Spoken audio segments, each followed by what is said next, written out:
साहू बाबू डाली कहीं खटा लागुची भाउज टिके अरे बोला आज्ञा बाबू अरे डालीटा कहीं खटा लाଗୁଛି कथा कौन कि बाबू काली डालटा नाली फ्रिज रे थोइयाकू आ फ्रिज रे थोइयाकू मन नाही फ्रिज पाखरे थोइ देछि ଭିତରେ ପୁରେଇନୁ ना ର ମୁଁ ମ୍ୟାନେଜ କରୁଛି ଆଇ ଭାଉଜ ଆଇ ପୁରା ଆମ୍ବୁଲ ଡାଲି ସେଇପାଇଁ ଟିକେ ଖଟା ओके ଲାଗୁଥିବ ओके ଖାଆନ୍ତୁ आउ ताले पोटल टा कहीं खटा लागुची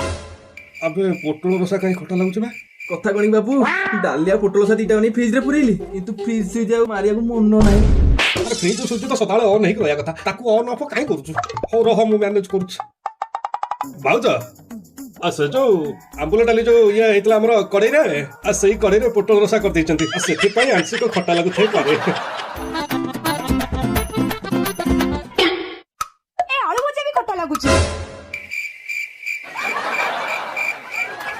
भाउज से डाली डंकी नुह कि आलू भजा दे देथिबे खाई दियंतु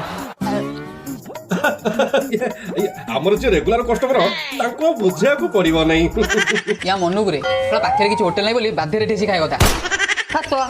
କିଛି ପାଟିରେ ଦେଇ ହଉନି ଓ ସାହୁ ଅଣ୍ଡା ପ୍ଲେଟ୍ ଗୋଟେ ଦେଲ ଦଉଛି ଦଉଛି ଭାଇ ଆଜ୍ଞା ମୋ ରେଗୁଲାର କଷ୍ଟମର ଆଉ ବାସି ଖାଇକି ପୁରା ଅଭ୍ୟାସରେ ପଡିବ ନା ଆକୁ ଏଇନା ଫ୍ରେଶ ଜିନିଷ ଦେଲେ ଅଡୁଆ बाबू अंडा आमलेट तो पूरा फ्रेश ଗୋଟେ କାମ କର ଆମ୍ବଲେଟରେ ଆମ୍ବୁଲ ମାରିକି ଦେଇଦେ